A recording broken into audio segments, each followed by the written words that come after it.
오늘 우리에게 주실 하나님 말씀은 구약성경 사사기 1장 16절부터 26절까지 말씀입니다. 사사기 1장 16절부터 26절까지 말씀. 16절부터 25절은 제가 읽고 마지막 26절은 합독하겠습니다. 모세의 장인은 겐 사람이라 그의 자손이 유다 자손과 함께 종려나무 성읍에서 올라가서 아랏 남방의 유다 황무지에 이르러 그 백성 중에 거주하니라. 유다가 그의 형제 시므온과 함께 가서 스밧에 거주하는 가나안 족속을 쳐서 그곳을 진멸하였으므로 그 성읍의 이름을 호르마라 하니라. 유다가 또 가사 및 그 지역과 아스글론 및 그 지역과 에그론 및 그 지역을 점령하였고, 여호와께서 유다와 함께 계셨으므로 그가 산지 주민을 쫓아내었으나 골짜기의 주민들은 철병거가 있으므로 그들을 쫓아내지 못하였으며, 그들이 모세가 명령한 대로 헤브론을 갈렙에게 주었더니 그가 거기서 안악의 세 아들들을 쫓아내었고, 베냐민 자손은 예루살렘에 거주하는 여부스 족속을 쫓아내지 못하였으므로 여부스 족속이 베냐민 자손과 함께 오늘까지 예루살렘에 거주하니라. 요셉 가문도 베델을 치러 올라가니 여호와께서 그와 함께 하시니라. 요셉 가문이 베델을 정탐하게 하였는데 그 성읍의 본 이름은 루스라. 정탐꾼들이 그 성읍에서 한 사람이 나오는 것을 보고 그에게 이르되, 청하오니 이 성읍의 입구를 우리에게 보이라. 그리하면 우리가 내게 선대하리라 하매, 그 사람이 성읍의 입구를 가리킨지라. 이에 그들이 칼날로 그 성읍을 쳤으되 오직 그 사람과 그의 족속을 놓아 보내매. 함께 읽습니다. 그 사람이 햇사람들의 땅에 가서 성읍을 건축하고 그것의 이름을 루스라 하였더니 오늘까지 그곳의 이름이 되니라. 아멘. 할렐루야. 오늘도 은혜와 평강의 삶이 넘치시기를 그리스도의 이름으로 소망합니다. 여러분, 드라마를 보시나요? 드라마에는 여러 가지 기법들이 있는데, 드라마 현재의 모습을 이야기하다가 갑자기 무언가 회상하고 과거로 돌아가는 씬들이 있죠. 그런 장면들 속에는 간혹 흑백으로 처리되는 과정들이 있습니다. 그래서 회상할 때 흑백으로 옛날 과거의 모습을 이렇게 비춰주고, 그 과거의 모습을 통해서 또 현재로 다시 돌아와서 그것에 대한 이야기를 전개하는 모습들을 종종 드라마 속에 보셨을 겁니다. 오늘 읽은 이 16절부터 26절 사이에는 마치 이 TV의 드라마의 한 장면처럼 현실과 그리고 이전의 과거의 모습을 비춰가면서 이제 비교하고 대조하는 모습들이 나와 있습니다. 오늘 함께 이 사사기 1장을 좀 나누면서 역사의 현장 속에 또 인간의 또 전쟁사의 이야기 속에 하나님은 어떻게 일하시는지 함께 좀 잠시 살펴보려고 합니다. 유다가 땅을 점령하기 시작하는 전쟁, 가나안 정복 전쟁이 이제 시작되었습니다. 여호수아가 죽은 이후에라고 나오는 1장 1절부터 시작해서 1장 8절, 7절까지는 가나안 족속과 브리스 족속, 베색에서 1만 명을 죽이고 베색을 점령하는 이 승리의 전쟁사가 그려져 있습니다. 바로 현실적인 이야기죠. 이제 유다 족속의 시작으로 전쟁을 벌이기 시작합니다. 그리고 우리가 읽지 않은 앞에 8절에서 15절에 대한 이야기는 잠시 과거를 회상합니다. 그래서 여호수아 시대 때 일어났던 한 사건, 갈렙의 이야기를 잠시 비춰줍니다. 그리고 오늘 읽은 16절로 다시 돌아와서 이제 다시 현실적인 어떤 전쟁의 이야기를 계속해 가는 모습을 보여주고 있습니다. 칼라의 모습을 보면서 이제 그런데 16절 앞에 1절부터 7절까지 이제 아도니 베색을 죽이고 점령하는 승리의 전쟁과 그리고 8절부터 15절까지 이제 갈렙에 대한 이야기, 그래서 온니엘 사사가 첫 등장을 하죠.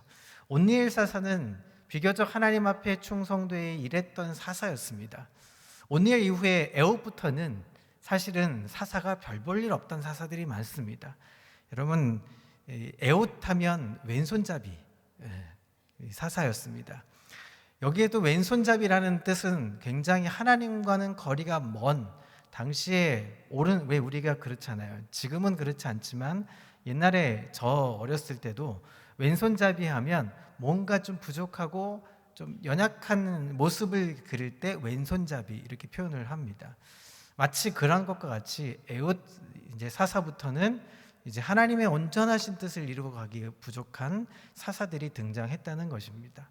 어쨌든 이 온니엘에 대한 이야기를 잠시 하고 나서 다시 16절에 다시 현실의 장면으로 들어오는데, 문제는 16절부터 상황이 달라진 상황을 보게 됩니다. 자, 16절을 먼저 한번 읽어보겠습니다. 함께 읽습니다. 시작. 모세의 장인은 겐 사람이라 그의 자손이 유다 자손과 함께 종려나무 성읍에서 올라가서 아랏 남방의 유다 황무지에 이르러 그 백성 중에 거주하니라. 앞에 1절부터 7절까지 이제 유다 족속이 먼저 하나님의 명령에 따라서 순종하면서 아도니베섹에서 일반벽을 죽이고 베섹의 왕을 죽였죠. 하나님 보시기에 충성대인이라는 진열의 전쟁이 시작되었습니다. 자, 그리고 나서 이제 16절에 보니까 모세의 장인 이방 족속의 사람의 이야기가 등장을 합니다. 여기에 모세의 장인은 겐 사람이라 그의 자손은, 이 이야기는 번역하면 이런 겁니다. 그리고 모세의 장인인 겐 족속의 자손들이, 이렇게 번역합니다. 종려나무 성읍은 종려나무가 많았던 여리고 성을 의미합니다. 여러분, 겐 족속은 어떤 족속이냐? 이방 족속이었습니다. 미디안 사람이었고 이방 족속이었는데, 이스라엘의 이 출애굽 당시에 모세의 장인이었기 때문에 모세의 사람 이스라엘 백성들과 같이 합류를 합니다. 그리고 여리고 성을 점령할 때에도 이 겐 족속들은 동참을 하고 여리고 성을 점령을 하죠. 그리고 여리고 성읍에 거주하고 있다가 후에 유다 이 남방 지역 점령에도 지금 동참하고 있는 것입니다. 그리고 그 후에 유다 지파의 땅에 속하는 유다 남방 황무지에 이주해서 이제 유다 지파 사람들과 거주를 합니다. 이방 족속이 이스라엘 사람들과 이스라엘 족속과 함께 지금 거주해서 이동 중이었다는 사실이죠. 자, 유다 지파와 시므온 지파와 함께 어떤 정치적이고 군사적 갈등이나 마찰 없이 평화롭게 잘 지냈다는 겁니다. 이 전쟁에 참여한 이 유다, 시므온 족속, 또 겐 족속 함께 참여해서 유다 남방에 이제 거주하게 됩니다. 겐 족속은 미디안 사람이었고 이방인으로서 이 지금 전쟁에, 유다의 전쟁에 참여하고 있습니다. 이 유다의 전쟁에 참여하고 있다는 이 사실은 어떻게 보면 그냥 모세의 장인, 그리고 함께 이제 출애굽 당시부터 함께 있었기 때문에 당연히 그들도 좋은 마음으로 참여하겠구나 라고 생각할 수 있습니다. 그런데 여기 이 구절에는 한 가지 복선이 깔려 있습니다. 여러분, 복선이라는 단어를 아십니까? 드라마에 보면 무언가 어떤 일이 사건이 발생할 것 같은 암시를 하는 그런 이야기, 암시를 하는 사건이 등장을 하죠. 이 16절의 겐 족속의 사람들이라는 이야기는 그 안에 무언가 복선을 깔고 있다는 것입니다. 자, 이제 1장을 잠시 뒤로 하고 뒤에 나오는 4장을 한번 보겠습니다. 자, 4장 11절. 자, 어떤 복선이 있는지 4장에 이렇게 나옵니다. 4장 11절입니다. 모세의 장인 호밥의 자손 중 겐 사람 헤벨이 떠나 게데스에 가까운 사안님 상수리나무 곁에 이르러 장막을 쳤더라. 모세의 장인 호밥의 자손 겐 사람이 이제 상수리나무 곁에 장막을 쳤다라고 말합니다. 그리고 21절에 보면 4장 21절에 이렇게 말합니다. 그가 깊이 잠드니 헤벨의 아내 야엘이라는 사람이 또 등장을 합니다. 자, 그리고 4장 2절을 보시겠습니다. 이 야엘이 어떤 사람인지 먼저 소개를 해야 이 복선을 이해하실 수 있기 때문에 말씀드립니다. 4장 2절입니다. 여호와께서 하솔에게 통치하는 가나안 왕 야빈의 손에 그들을 파셨으니 그의 군대 장관은 하로셋 학고임에 거주하는 시스라요. 야빈 3절입니다. 야빈 왕은 철병거 900대가 있어 20년 동안 이스라엘 자손을 심히 학대하였으므로 이스라엘 자손이 여호와께 부르짖었더라. 이때부터 드보라 사사가 등장을 합니다. 드보라 사사는 여러분들 잘 아시죠? 드보라 사사 어떻습니까? 여성 사사입니다. 유일한 여성 사사로서 활동을 했죠. 그래서 이 시스라를 죽이는 역할을 감당을 합니다. 자, 4장 3절에 보니까 야빈이 이끈 병거가 철병거 900대가 있었다라고 말합니다.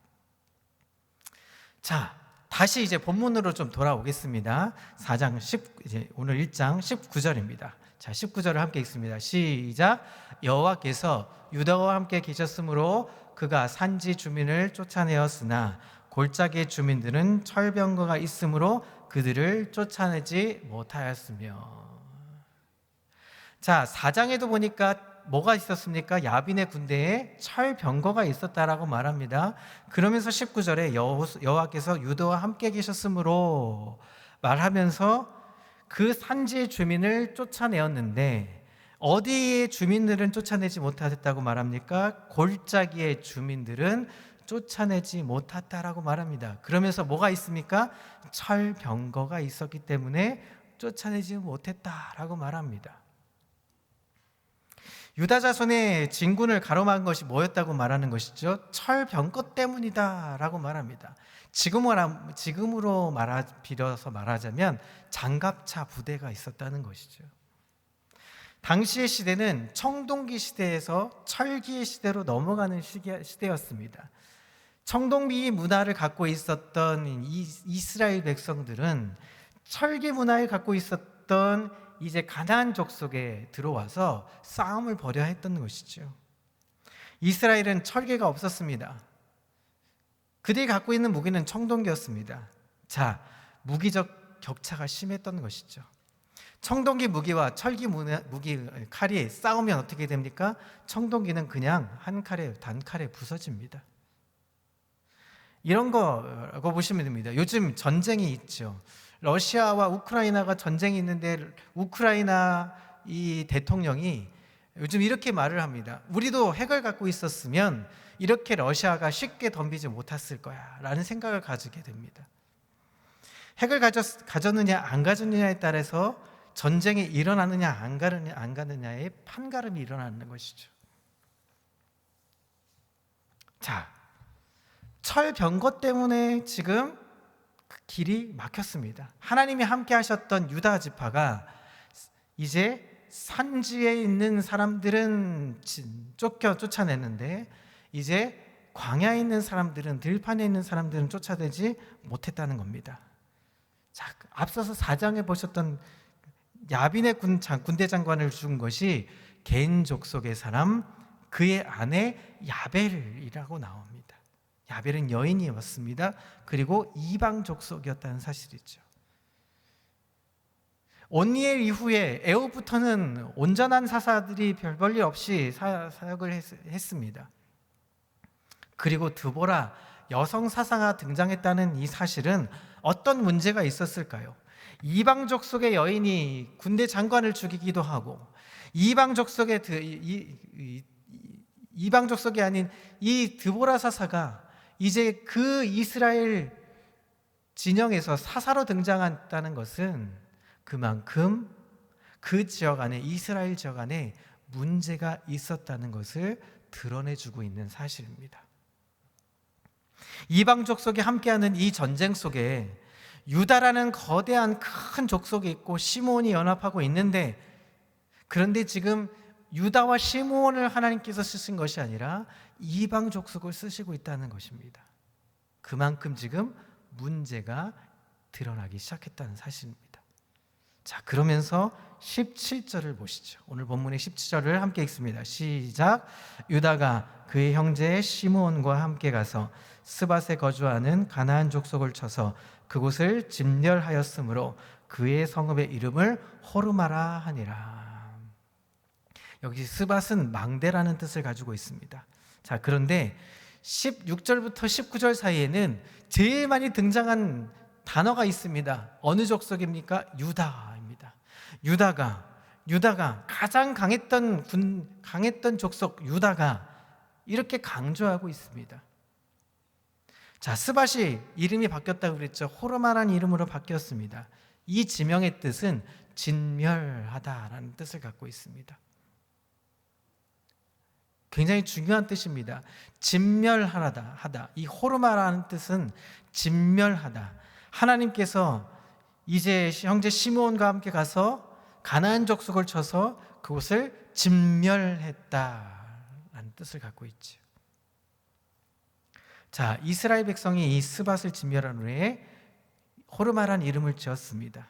이 호르마라는 이름 안에는 또 다른 의미가 담겨져 있습니다. 봉헌하다, 바쳐지다 라는 뜻을 갖고 있습니다.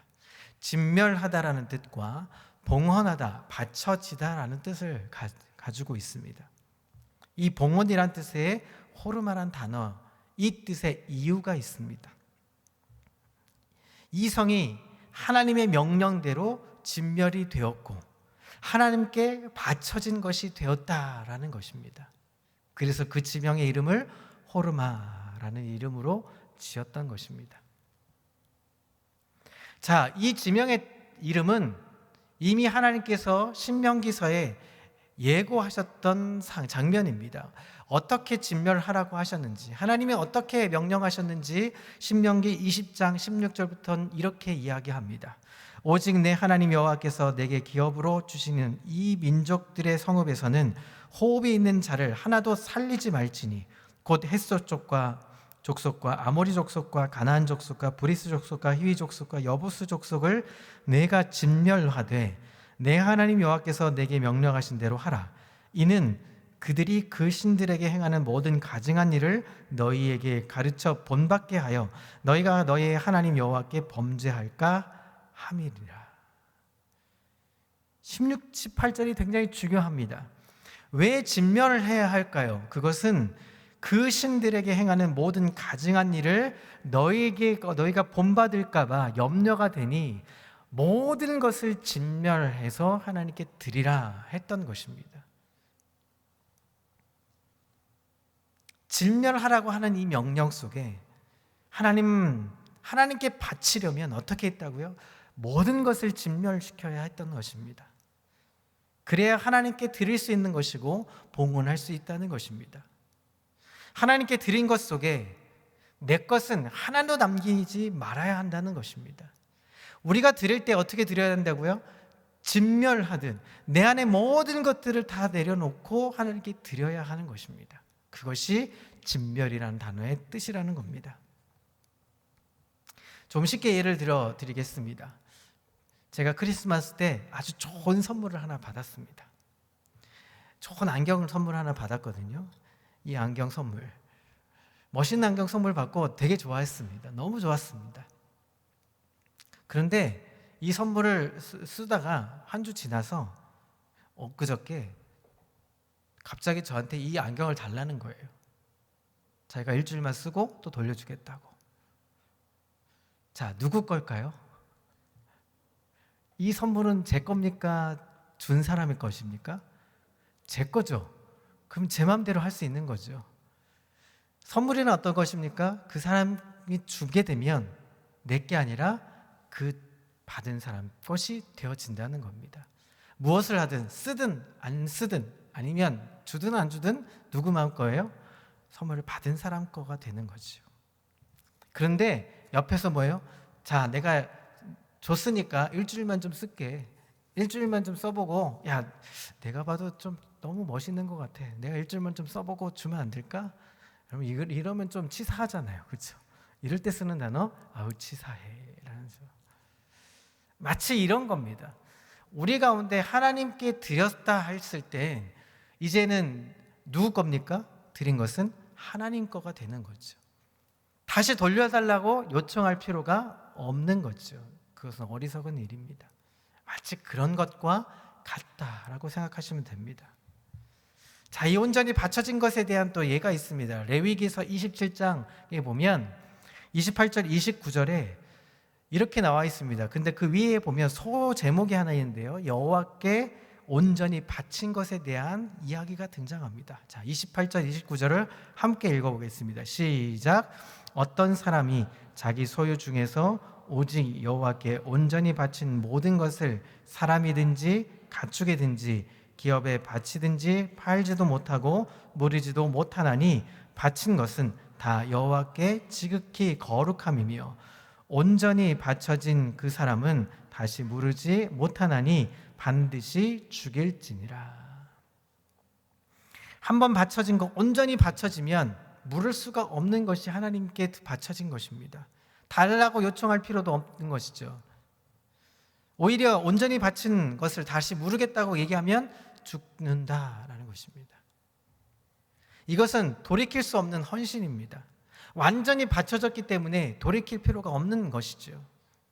자, 여기서 파생된 단어가 바로 진멸하다라는 것입니다. 자, 그리고 이 진멸하다 뜻, 하람이라는 뜻이 있는데요. 하람이라는 단어에서 완전히 바쳐진 것, 이것의 의미로 헤렘이라는 뜻을 갖게 됩니다. 단어를 쓰게 됩니다. 그래서 종종 어떤 목사님들이 이렇게 설명하다가 진멸하다, 진멸의 전쟁 뭐 이런 얘기할 때 헤렘 전쟁 이렇게 표기하기도 하죠. 그 이야기는 어떤 거라고요? 완전히 바쳐진 전쟁이라는 겁니다. 하나님께 완전히 드려진 전쟁을 드려져야 한다는 것을 쓸 때 헤렘이란 단어를 씁니다. 권리를 주장하지 말라는 것이죠. 자, 이 전쟁은 가나안 땅은 어떤 겁니까? 온전히 완전히 바쳐진 땅이라는 것입니다. 이 전쟁은 하나님께 드리기 위한 전쟁이었다는 것입니다. 예를 들면 가나안의 첫 전투가 어디서 벌어졌냐? 여리고성 전투였습니다. 여리고성 전투를 아시죠? 나의 힘과 나의 능력이 아니라 온전히 하나님의 뜻에 의해서 완전히 멸절당한 여리고성이었습니다.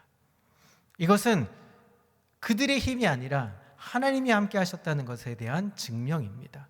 그리고 그 땅에 이제 다시는 성을 쌓지 말라라고 강조하셨습니다. 왜냐하면 그 땅이 하나님의 땅이 바쳐진 땅, 온전하게 하나님의 뜻으로 드려진 땅이었기 때문이죠. 가나안 땅은 어떤 땅입니까? 그렇게 온전히 바쳐져야 할 땅이었다는 것입니다. 그런데 온전히 바쳐져야 될 땅에 문제가 생기기 시작합니다. 자, 18절 보겠습니다. 오늘 본문의 18절입니다. 함께 읽습니다. 시작. 유다가 또 가사 및 그 지역과 아스글론 및 그 지역과 에글론 및 그 지역을 점령하였고.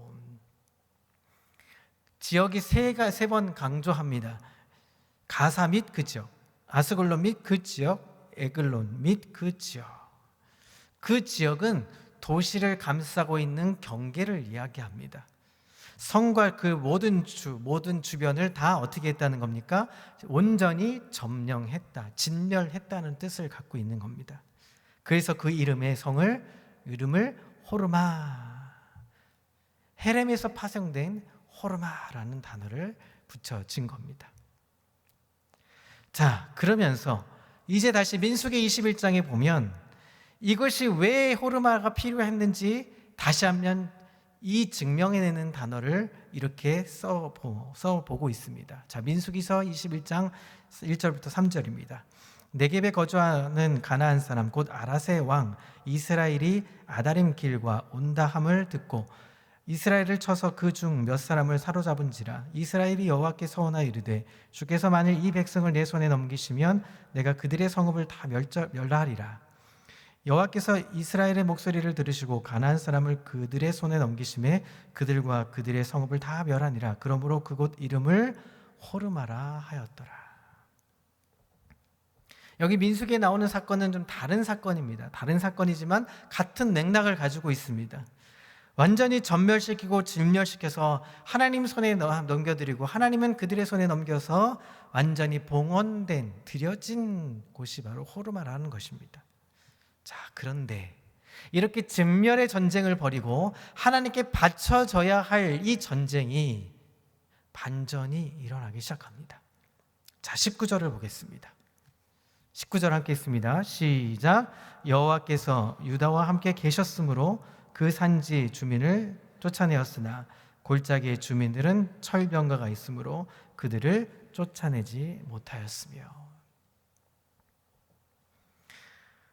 여기서 우리가 질문을 던지죠. 자, 하나님, 여호와 하나님이 함께 계셨습니다. 함께 계셨는데, 자, 산지의 주민들은 쫓아냈습니다. 자, 그러면 하나님은 산지의 주민은 쫓아내고, 그리고 골짜기의 주민들은 쫓아내지 못할 만큼 하나님은 신령하지 못하십니까? 질문이 있지 않겠습니까?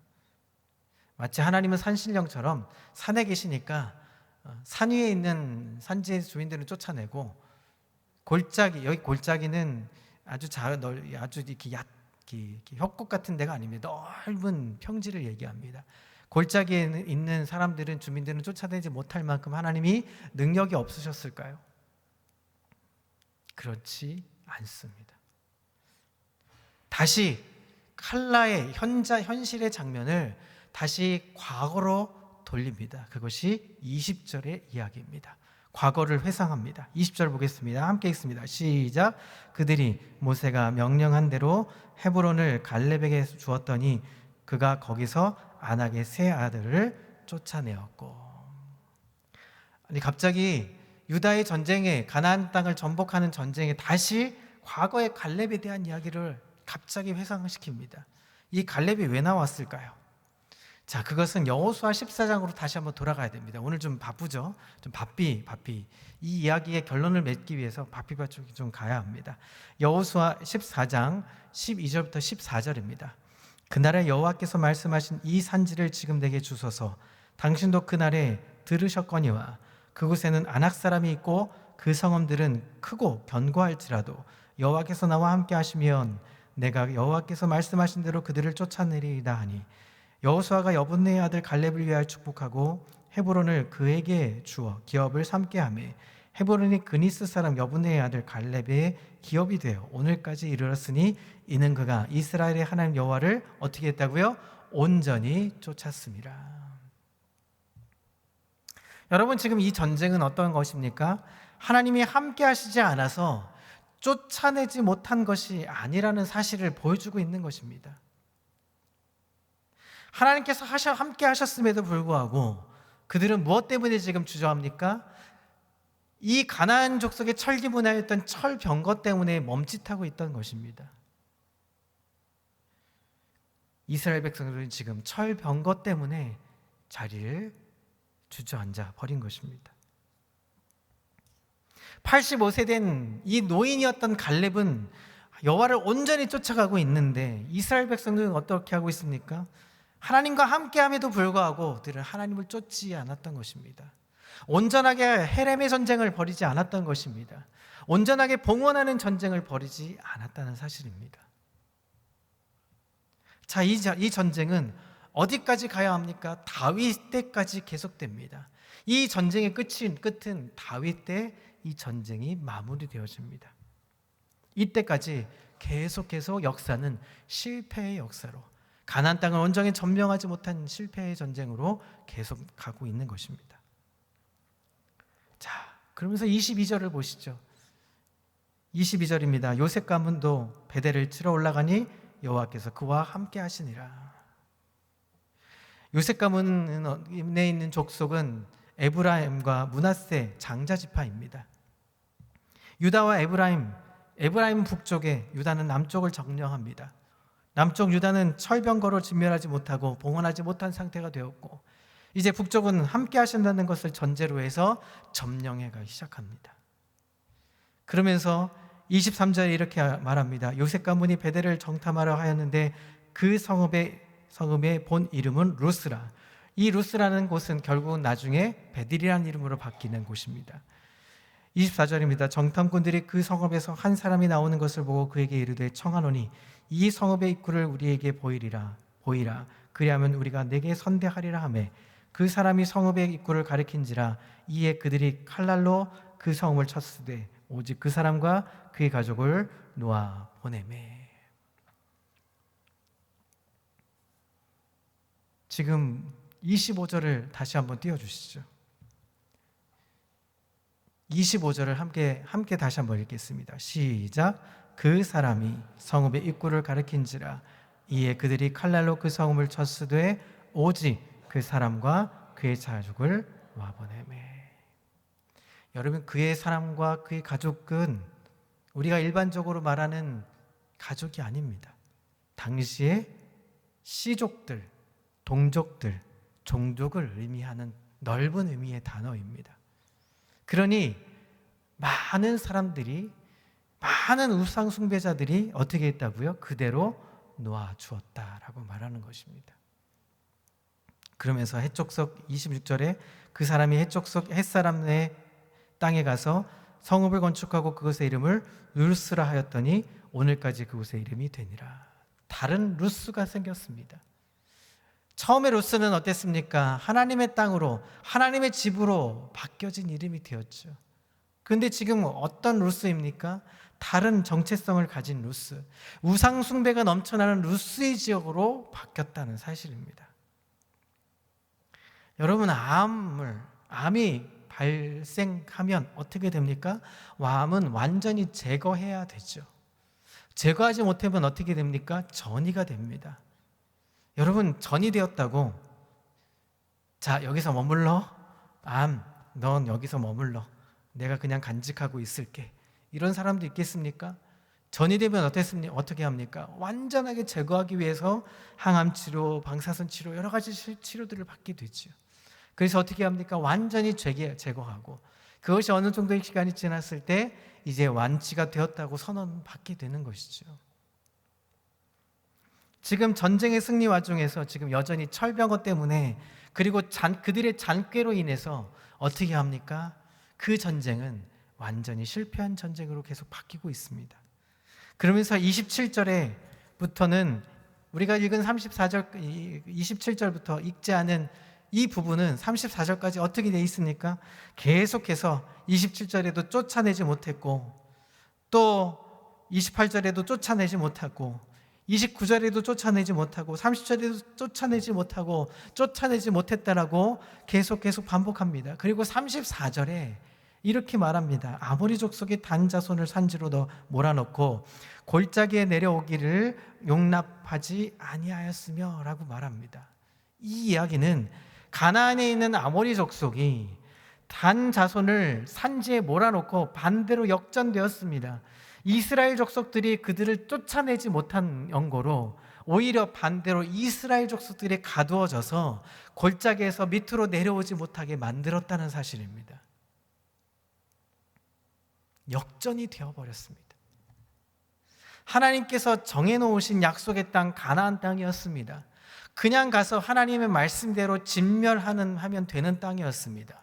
하나님의 함께 하셨기 때문에 그 약속의 땅에 그냥 들어가서 진멸만 하면 하나님이 기뻐하시는 땅으로, 하나님은 온전하게 하나님께 바쳐진 땅으로 살 수 있었습니다. 그런데 그들은 어땠습니까? 철병거 앞에, 그들이 잔꾀 앞에 무너지고 말았습니다. 무너지고 같이 살았던 것이 아니라 반대로 역전이 되어서 갇혀져서 살게 되었다는 사실입니다. 약속의 땅에서 갇혀 살게 되었습니다. 우상 숭배하는 자들 앞에서 하나님은 완전히 실패한 사건으로 전락해버렸던 것입니다. 그러면서 400년 동안을 천전긍긍하며 살아가야 했습니다. 여러분, 오늘의 제목을 이렇게 붙였습니다. 이 정도면. 여러분, 올해 우리가 1월 1일에 하나님의 부르심에 응답하고 순종하기를 기대하며 1년을 살아가고 있습니다. 다음 주 화요일이면 이제 마지막 날입니다. 여러분, 얼마나 하나님께 바쳐드렸습니까? 얼마나 하나님 앞에 헌신하고 봉사하셨습니까? 내가 하면서 내가 하고 싶은 대로 하진 않으셨습니까? 아니, 이 정도 하면 하나님 기뻐하시겠지. 이 정도 하면 적당히 헌신하고 봉사하면, 적당히 예배 드리면, 이 정도면 했으면 됐겠지. 여러분, 가끔은 우리가 아니라고 생각하지 않았겠습니까? 그러면서 우리는 불평과 불만이 가득합니다. 이렇게 하나님 함께 하시지 않으셨다고, 이렇게 해서 나에게 큰 하나님의 역사를 보여주지 않았다고 우리는 아직도 우리 한켠에 불만과 불평이 가득하진 않습니까? 오늘 이스라엘 족속을 보십시오. 헤렘의 전쟁, 이김의 전쟁, 승리의 전쟁을 해야 하는데 그들은 철병과 앞에, 잔꾀 앞에 그들은 무너지고 말았다는 사실을 기억해야 합니다. 여러분, 부르심에 99%라는 것은 없습니다. 순종은 없습니다. 99%, 99.99%는 그 0.0001%의 불순물이 들어가 있습니다. 하나님은 순도 100%의 헌신을, 순종을, 하나님께 예배함을 원하십니다. 이 정도만 했으면 됐지. 이 정도 했으면 하나님이 기뻐하시지 않을까? 그렇게 하면서 우리는 하나님의 부르심에 나 스스로를 만족하며 살아가 보진 않으셨습니까? 이제 얼마 남지 않은 한 해, 저물어가는 한 해, 오늘 특별히 기도하는 마지막 금요 기도회로 2024년을 마무리하는 금요 기도회입니다. 이 기도 시간에 우리가 외쳐야 하는 것은 이 정도가 아니라 완전히 드리겠습니다. 이 정도가 아니라 100%를 순종하겠습니다. 하나님의 부르심에 이 정도면 됐지가 아니라 어떻게 하면 더 하나님이 기쁘게 할 수 있을까? 어떻게 드리면 하나님이 더 기뻐하실 수 있을까? 하나님이 함께 하신 이 기쁨의 사역을 어떻게 감당할 수 있을까를 고민할 수 있는 귀한 밤이 되기를 소망합니다. 그래서 오늘도 하나님의 부르심에 제가 기꺼이 100%를 드리겠습니다. 아니, 아직도 못 드린 것들이 있다면 남은 시간 동안 다 드리고 새 한 해를 준비해서 드리지 못한 것까지 더해서 2025년을 맞이하고 싶습니다. 주님, 우리와 함께 해주십시오. 이 정도면이 아니라 이렇게 드리면 되겠죠, 이렇게 드리면 되겠죠 라고 고백할 수 있는, 하나님께 헌신의 100%를 드릴 수 있는 순도 100%짜리 순종과 헌신, 그 부르심의 응답에 귀한 우리 평강의 성도들 다 되시기를 그리스도의 이름으로 소망합니다. 기도하겠습니다.